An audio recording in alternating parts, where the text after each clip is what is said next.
அடகில் இருக்கும் தங்க நகைகளை மீட்டு 10 நிமிடங்களில் பிரைம் கோல்ட் ஹப் மூலம் அதிக விலைக்கு விற்க 7997990028 தொடர்பு கொள்ளவும். சம்மர் வந்தாச்சு. What's your plan for this holiday? எங்க கிட்ட விட்டுருங்க, நாங்க பாத்துக்கிறோம். GT Holidays. GT Holidays, South India's #1 travel brand. ரொம்ப முக்கியமான ஒரு அப்டேட் இது. ஏன் அப்படின்னா, பாகிஸ்தான்ல குறிப்பா அவங்களுடைய பிரதமர் ஷபாஸ் ஷெரீப் ரொம்ப ரீசெண்டா என்ன சொல்லியிருந்தார் அப்படின்னா, இந்தியாவோடு பேச்சுவார்த்தை நடத்த நாங்கள் தயார். தீவிரவாத முகாம்கள், தீவிரவாதிகள் எங்கெங்க இருக்கிறாங்க அப்படிங்கறத பார்த்து குறி வச்சு நாம நடத்திய தாக்குதல். இந்தியாவோட இந்த தாக்குதலுக்கு பிறகு எந்த தீவிரவாதியும் வெளியே தலை கூட காட்டல. ஆனா இப்போ இவங்களுடைய ஷபாஸ் ஷெரீப், அப்புறம் மார்ஷல் அசிம் முனீர், இவங்கெல்லாம் கொடுத்த தைரியம் இப்ப இந்த பயங்கரவாதிகள் எல்லாமே வெளியே வர ஆரம்பிச்சுக்கிறாங்க. டெத் டு இந்தியா, இந்தியாவை சாகடிக்க வேண்டும், இதுதான் அந்த ஃபங்க்ஷனோட தீமே இதுதான். ஸோ ஒரு நாடு, அந்த நாட்டுடைய சபாநாயகர் பயங்கரவாதிகளோட உட்கார்ந்துட்டு இருக்கிறாரு. இந்த பயங்கரவாதிகள் பேசுறாங்க, அதுவும் இந்தியாவுக்கு எதிராக பேசுறாங்க.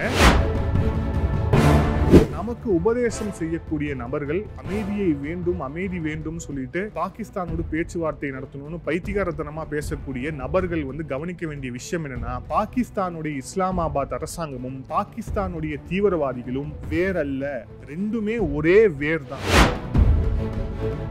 இந்த பயங்கரவாதிகள் எல்லாமே ஐஎஸ்ஐ நெட்வொர்க்ல இருக்கிறாங்க. ஐஎஸ்ஐ எங்க பிக்ஸ் பண்ணி எங்க போங்கன்னு சொல்றாங்களோ அங்க போறாங்க. அங்க இந்தியாவுக்கு எதிராக பேசுறாங்க. ஆயிரக்கணக்கான இளைஞர்களை தூண்டி விடுறாங்க. அப்படின்னா இவங்களுடைய எண்ணம் அப்படிங்கிறது முழுக்க தீவிரவாதத்துல ஊறி போயிருக்கு. இதை ஒரு நாளும் எடுக்க முடியாது. இதை வேற வழி இல்லை, கிள்ளி எரிஞ்சாகணும் அப்படிங்கிறது தான் ஆபரேஷன் சிந்தூர்ல நாம உணர்த்திருக்கோம். ஆதர் நேயர்களுக்கு அன்பு வணக்கம். ரொம்ப முக்கியமான ஒரு அப்டேட் இது. ஏன் அப்படின்னா, பாகிஸ்தான்ல குறிப்பா அவங்களுடைய பிரதமர் ஷபாஸ் ஷெரீப் ரொம்ப ரீசெண்டா என்ன சொல்லியிருந்தார் அப்படின்னா, இந்தியாவோடு பேச்சுவார்த்தை நடத்த நாங்கள் தயார். இந்தியாவோடு வர்த்தக ரீதியாக, அதே மாதிரி இந்த பார்டர் இஷ்யூஸ் சம்பந்தமாகலாம் அவங்களோட பேச நாங்கள் தயார் அப்படின்ட்டு சொல்லியிருந்தார். ஆனால் இந்தியா இந்த பேச்சை எந்த வகையிலுமே இதுக்கான பதிலோ, இது எப்படி சொல்லலாம் அப்படிங்கிறதுக்கோ எந்த ஒரு பதிலுமே அளிக்கலை. உடனே நிறைய பேர் என்ன நினச்சிக்கிட்டாங்கன்னா, என்னங்க ஒருத்தர் பேச கூப்பிடுறாரு, அமைதிக்காக பேசணும் அப்படிங்கிறாரு, எதுவுமே ரியாக்ட் பண்ணலன்னா என்ன அர்த்தம் அப்படின்னு சொன்னாங்க. நிறைய பேர் கமெண்ட் பண்ணியிருந்தாங்க அப்படிங்கிறத பார்க்குறோம். இது எப்படி போர்ட்ரேட் ஆகுதுன்னா, இந்தியா அமைதியை விரும்பாத தேசமாக இருக்கிறது, பாகிஸ்தானோடு எப்போவுமே சண்டையிட வேண்டும் அப்படிங்கிற அந்த ஒரு எண்ணத்திலேயே போகிறாங்க அப்படிங்கிற மாதிரி தான் நிறைய இடத்துல போர்ட்ரேட் ஆகுது. இப்போது சொல்லக்கூடிய ஒரு செய்தி, மிக முக்கியமான ஒரு செய்தி, மிக குறிப்பாக இந்தியாவை நோக்கி விமர்சனம் வைப்பவர்களை நோக்கி வரக்கூடிய அவங்க தெரிந்து கொள்ள வேண்டிய மிக முக்கியமான ஒரு செய்தி என்ன, நம்ம விரிவாகவே பார்ப்போம்.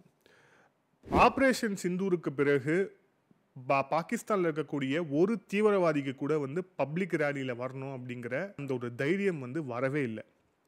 ஏன் அப்படின்னா, இந்த ஆபரேஷன் சிந்தூரில் நாம் தாக்கி அழித்த அந்த 9 சைட்ஸில் தீவிரவாத முகாம்கள், தீவிரவாதிகள் எங்கெங்கே இருக்கிறாங்க அப்படிங்கிறத பார்த்து குறி வச்சு நாம் நடத்திய தாக்குதல். இந்தியாவோட இந்த தாக்குதலுக்கு பிறகு எந்த தீவிரவாதியும் வெளியே தலை கூட காட்டல.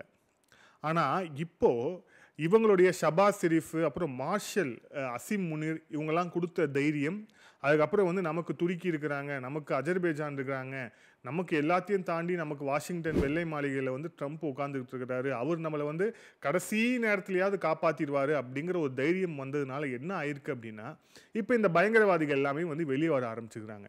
அதுவும் பயங்கரவாதிகள் வெளியே அவங்க மட்டும் அல்ல, பாகிஸ்தானோட அஃபீஷியல்ஸோட வந்திருக்கிறாங்க அப்படிங்கிறது தான் இங்கே நம்ம நோட் பண்ண வேண்டிய விஷயம். இந்த அரசாங்கம் தீவிரவாதம் சம்பந்தமாக நாங்கள் பேச்சுவார்த்தை நடத்துகிறோம்னு இந்தியாவை கூப்பிட்டுக்கிட்டு, ஆனால் தீவிரவாதிகளோடு இணைந்து தான் இவங்க ப்ரோக்ராம் பண்ணிட்டு இருக்கிறாங்க அப்படிங்கிற விஷயம் இந்த உலகத்திற்கு அம்பலமாயிருக்கிறது.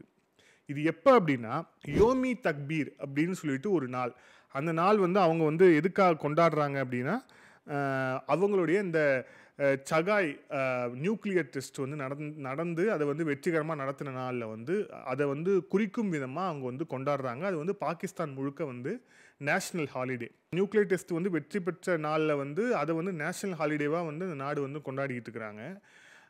அது வந்து அந்த நியூக்ளியர் அந்த வெப்பன்லேருந்து எல்லாத்தையுமே அவங்க செஞ்சதா அப்படின்னா அதுக்கு ஒரு மிக மிக மோசமான ஒரு வரலாறு இருக்குது. அதுக்குள்ளே நம்ம போக வேண்டாம். ஸோ இப்போ இந்த ஹாலிடே வந்து தேசிய ஹாலிடே, இவங்க எல்லாருமே வந்து பாகிஸ்தான் முழுமைக்கும் இதை வந்து கொண்டாடுவாங்க. இப்போது அந்த கொண்டாட்ட நாளில் பாகிஸ்தான் அரசு சார்பாக நிறைய நிகழ்ச்சிகள் வந்து ஏற்பாடு செய்யப்பட்டிருக்கு. குறிப்பாக இந்த ஆப்ரேஷன் சிந்தூரில் நாங்கள் தான் ஜெயிச்சிட்டோம் அப்படின்னு சொல்லிட்டு பாகிஸ்தான் ஒரு ட்ராமா பண்ணுறாங்க இல்லையா, அந்த ட்ராமாவுக்கு வலு சேர்க்கும் விதமாக நம்ம நிறைய ட்ராமா ஆர்டிஸ்ட்டை வந்து உள்ளே கொண்டு வந்து இந்தியாவுக்கு எதிராக பேச வைக்கணும் அப்படின்னு பாகிஸ்தானுடைய இஸ்லாமாபாத் அரசாங்கம் குறுக்கு புத்தியோடு வந்து வேலை செஞ்சுட்டு அந்த ஃபங்க்ஷன்ஸை வந்து ஏற்பாடு பண்ணியிருக்கிறாங்க. அதில் ஒரு ஃபங்க்ஷன் எங்கே நடந்திருக்கு அப்படின்னா, அவங்களுடைய பாகிஸ்தான் மாகாணம் கசூர் அப்படிங்கிற ஒரு பகுதியில் வந்து நடந்திருக்கு.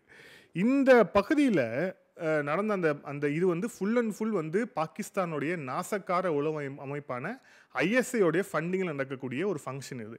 இந்த ஃபங்க்ஷனில் யார் சீஃப் கெஸ்ட் அப்படின்னா, சையஃபுல்லா கசூரி அப்படிங்கிற ஒரு பயங்கரவாதி தான் வந்து இந்த ஃபங்க்ஷனுக்கு சீஃப் கெஸ்ட்டு. சையஃபுல்லா கசூரி அப்படிங்கிற இந்த பயங்கரவாதி தான் பெஹல்காம் தாக்குதலுக்கான மூளை. பெஹல்காம் தாக்குதல் வந்து நடத்திய அந்த தீவிரவாதிகள் அவங்க வந்து தாக்குதல் நடத்த போதே அவங்க கம்யூனிகேட் பண்ணாங்க. குறிப்பாக பாகிஸ்தானில் இருக்கவங்க கிட்ட, பாகிஸ்தான் இருக்கக்கூடிய ஒரு முக்கியமான ஒரு லஷ்கர் தொய்பாவுடைய தலைவர்கிட்ட வந்து கம்யூனிகேட் பண்ணாங்கன்னு சொல்லிட்டு இந்திய இராணுவம் சொன்னது. அதை வந்து நம்மளுடைய வெளியுறவுத்துறை செயலாளரும் அதை வந்து உறுதிப்படுத்தினார். அந்த கம்யூனிகேஷனுக்கான ஆதாரங்கள் எங்ககிட்ட சிக்கியிருக்கு அப்படின்ட்டு வந்து சொல்லியிருந்தாங்க இல்லையா. ஸோ இந்த பெஹல்காமில் தாக்குதல் நடத்திய இந்த தீவிரவாதிகள் எவங்கிட்ட கம்யூனிகேட் பண்ணாங்களோ அவன் தான் வந்து சையஃபுல்லா கசூரி. அவன் தான் இந்த அந்த கசூரில் நடந்த அந்த ஃபங்க்ஷனுடைய சீஃப் கெஸ்ட்டு. இதில் கொடுமையிலும் கொடுமை என்னென்னா, இப்போ இந்த மாகாணத்துடைய அசம்பிளி இருக்கு இல்லையா, அந்த மாகாணத்துடைய அசம்பிளிக்கு வந்து ஸ்பீக்கர் இருப்பார். அந்த ஸ்பீக்கர் யாருன்னா மாலிக் முகமது அகமது கான். இவர் தான் வந்து அந்த மாகாணத்துடைய ஸ்பீக்கர், சபாநாயகர். அந்த சபாநாயகர், அதுக்கப்புறம் இந்த பெஹல்காம் தாக்குதலுக்கு மூளையாக இருந்த இந்த கசூரி, இந்த 2 பேரும் ஒரே மேடையில் வந்து இருக்கிறாங்க. அது மட்டும் இல்லை, மூன்றாவது பாருங்க, இதில் இன்னொரு சீஃப் கெஸ்ட்டு.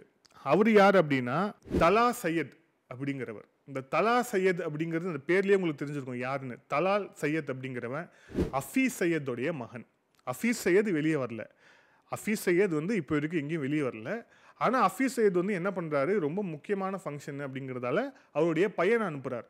ஸோ ஒரே மேடையில் பாகிஸ்தான் அசம்பிளியோடைய சபாநாயகர் நடுவில் லெஃப்ட் சைடில் வந்து கசூரி அப்படிங்கிற பெஹல்காம் தாக்குதலுக்கு மூளையாக செயல்பட்ட அந்த பயங்கரவாதி, ரைட் சைடில் லஷ்கர் தொய்பா அப்படிங்கிற பயங்கரவாத அமைப்புடைய தலைவருடைய மகன் ரைட் சைடில். இவங்க உட்கார்ந்துக்கிட்டு அந்த ஃபங்க்ஷனில் வந்து பேசுகிறாங்க. என்ன பேசுகிறாங்க அப்படிங்கிறது தான் அதில் இன்னும் முக்கியமான செய்தி. டெத் டு இந்தியா, இந்தியாவை சாகடிக்க வேண்டும். இதுதான் வந்து அந்த ஃபங்க்ஷனோட தீமே வந்து இதுதான்.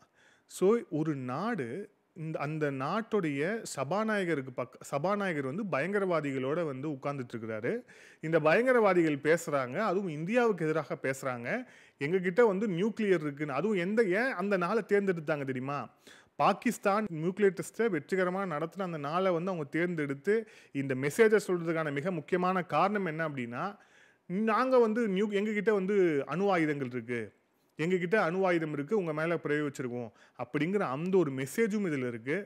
அதை தாண்டி இந்த பயங்கரவாதிகள், அதுவும் குறிப்பாக வந்து ஹஃபீஸ் சையது வெளியே வரல, ஆனால் ஹஃபீஸ் சையது மகனை வச்சு ஒரு ஃபங்க்ஷன் அப்படிங்க நடந்திருக்கு. ஓகே, இதில் இன்னொன்று பாருங்கள், இன்னொரு பகுதியிலையும் வந்து இதே மாதிரியான, அதான் அன்னைக்கு வந்து எல்லா இடத்துலையுமே வந்து இந்த ஐஎஸ்ஐ வந்து இந்தியாவுக்கு எதிராக நாம் வந்து ஒரு ஃபங்க்ஷன்ஸ் நடத்தணும் அப்படின்னு சொல்லிட்டு அவங்க வந்து எல்லா இடத்துலையுமே வந்து ப்ரோக்ராம் பண்ணி பண்ணுறாங்க இல்லையா. இப்போ இன்னொரு பகுதியில் பாகிஸ்தான் மாகாணத்தில் குஜ்ரன்வாலா அப்படிங்கிற பகுதியில் வந்து ஐநாவால டெரரிஸ்ட் லிஸ்ட்டில் வந்து சேர்க்கப்பட்டிருக்கக்கூடிய முஸ்மில் அஸ்மி அப்படிங்கிற அந்த ஒரு பயங்கரவாதி தலைமையில் அங்கே வந்து அந்த ஃபங்க்ஷன் வந்து நடக்குது. ஸோ அங்கேயும் வந்து அவன் என்ன பண்ணுறான், அந்த பயங்கரவாதி என்ன பண்ணுறான் அப்படின்னா, டெத் டு இந்தியா அப்படிங்கிறது வந்து இந்தியாவை வேறறுப்போம், இந்தியாவை சாகடிப்போம் அப்படின்னு வந்து மேடையிலேருந்து முழங்குறான். அந்த கூடியிருந்த கோமாளி கூட்டம் எல்லாம் அதை அப்படியே வந்து திருப்பியும் வந்து அதை வந்து முழங்குறாங்க அப்படிங்கிறத பார்க்குறோம். எவ்வளவு ஆபத்தான ஒரு விஷயத்தை நோக்கி பாகிஸ்தான் நகர்ந்து கொண்டிருக்கு அப்படிங்கிறதுக்கான ஒரு சயின்ஸ் தான் இது எல்லாமே. அதே மாதிரி நமக்கு உபதேசம் செய்யக்கூடிய நபர்கள் அமைதியை வேண்டும், அமைதி வேண்டும் சொல்லிட்டு பாகிஸ்தானோடு பேச்சுவார்த்தை நடத்தணும்னு பைத்தியகாரத்தனமாக பேசக்கூடிய நபர்கள் வந்து கவனிக்க வேண்டிய விஷயம் என்னென்னா, பாகிஸ்தானுடைய இஸ்லாமாபாத் அரசாங்கமும் பாகிஸ்தானுடைய தீவிரவாதிகளும் வேறல்ல, ரெண்டுமே ஒரே வேர் தான். 2 பேருமே வேறல்ல, 2 பேரும் ஒரே வேர்ல இருந்து வந்தவர்கள் தான் அப்படிங்கிறதுக்கான பட்ட வர்த்தனமான ஒரு ஆதாரம் தான் இது. இப்போ இந்த மாதிரி நபர்கள் வெளியே வந்து இந்தியாவுக்கு எதிராக பேசுறாங்க அப்படிங்கிற போது இந்த மாதிரி ஒரு நாட்டோட அவங்க கிட்ட போய் நம்ம எப்படி அமைதி பேச்சுவார்த்தை நடத்த முடியும்? மிக நிச்சயமாக அவர்களுடைய அமைதி பேச்சுவார்த்தை நடத்தவே முடியாது.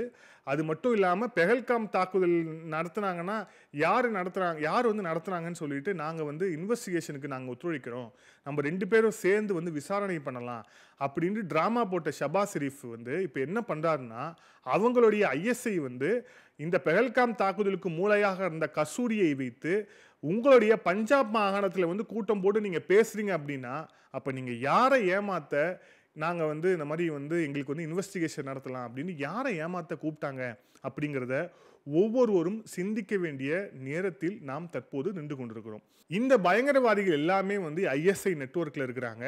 ஐஎஸ்ஐ வந்து எங்கே ஃபிக்ஸ் பண்ணி எங்கே போங்கன்னு சொல்கிறாங்களோ அங்கே போகிறாங்க, அங்கே இந்தியாவுக்கு எதிராக பேசுகிறாங்க, ஆயிரக்கணக்கான இளைஞர்களை வந்து தூண்டி விடுறாங்க. அப்படின்னா இவங்களுடைய எண்ணம் அப்படிங்கிறது முழுக்க முழுக்க முழுக்க தீவிரவாதத்தில் வந்து ஊறி போயிருக்கு.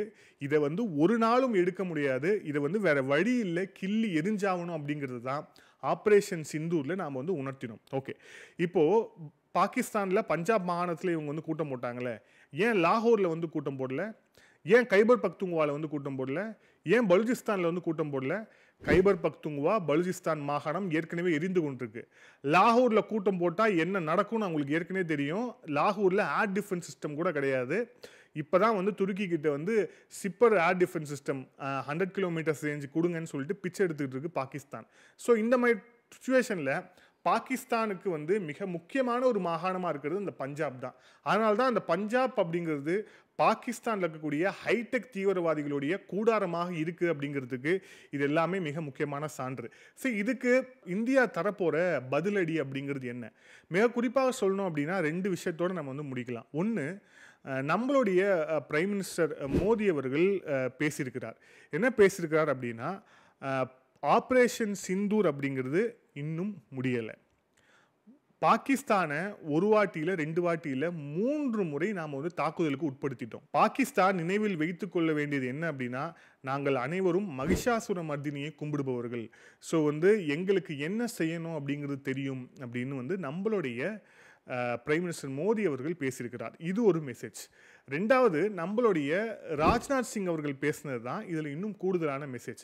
என்ன அப்படின்னா, ஆப்ரேஷன் சிந்தூரில் பரவலாக வந்து பயன்படுத்தப்பட்டது அப்படிங்கிறது இந்தியாவுடைய ஏர்ஃபோர்ஸ். இந்தியாவுடைய ஏர்ஃபோர்ஸ் தான் முழுக்க முழுக்க வந்து அங்கே வந்து செயலாற்றுச்சு. குறிப்பாக அந்த ஆப்ரேஷன் சிந்தூரில் நாம் நடத்திய தாக்குதல் எல்லாமே ஏர் ஸ்ட்ரைக் தான். ராஜ்நாத் சிங் அவர்கள் என்ன சொல்லியிருக்கிறார் அப்படின்னா, if Pakistan days to two anything again, then this time the Navy will also get into the action and then God knows what will happen to Pakistan. இன்னொரு முறை பாகிஸ்தான் ஏதேனும் தாக்குதலை நடத்தவோ திட்டமிட்டோ இருந்துச்சு அப்படின்னா இந்த முறை இந்தியாவுடைய கடற்படை இறங்கும். இந்த ஆப்ரேஷன் சிந்தூர் அப்படிங்கிறதுல அது வந்து பாஸ்ல இருக்கு. இன்னுமேலும் பாகிஸ்தான் ஏதாவது ஒன்று செய்யணும், இந்தியாவை ஏதாவது ஒன்று செய்யணும்னு நினச்சிங்கன்னா இந்த முறை கடற்படை இறங்கும். கடற்படை மட்டும் களத்தில் இறங்குச்சு அப்படின்னா பாகிஸ்தானுடைய கெதி என்ன ஆகும்னு கடவுளுக்கு தான் தெரியும் அப்படின்ட்டு ராஜ்நாத் சிங் அவர்கள் சொல்லியிருக்கிறார். மிக மிக முக்கியத்துவமான ஒரு மெசேஜ் பாகிஸ்தானுக்கு வந்து பாஸ் பண்ணப்பட்டிருக்கு. இந்த ஆப்ரேஷன் சிந்தூர் அப்படிங்கிறது வந்து நம்ம பாஸ் பண்ணதுக்கு நிறைய காரணங்கள் இருக்குது. ஆனால் வந்து வெளிப்படையாக வந்து எல்லாருமே சொல்லக்கூடிய ரொம்ப கிளீஷிவாக நம்பக்கூடிய விஷயம் என்னென்னா, அமெரிக்கா வந்தாங்க, தலையிட்டாங்க, அதனால வந்து இந்த போர் நின்றுச்சு அப்படின்ட்டு எல்லாருமே சொல்லுவாங்க. ஆனால் இப்போ நம்ம ஆப்ரேஷன் சிந்தூருடைய பல்வேறு தகவல்கள் வர வர வர அதில் ஒரு முக்கியமான தகவல் என்ன அப்படின்னா, நம்மளுடைய ஏர்ஃபோர்ஸ் கராச்சி துறைமுகத்தை நோக்கி விக்ராந்த் வந்து அங்கே போய் அங்கே நின்று ஒரு போஸ்டரை காமிச்சுது அப்படிங்கிறது நமக்கு அப்பவே நடந்தது. அதே மாதிரி அவங்களுடைய மக்ரான் கோஸ்ட், அதுக்கப்புறம் நியர் கராச்சி துறைமுகம், நம்மளுடைய கடற்படை தயாராக இருந்தது.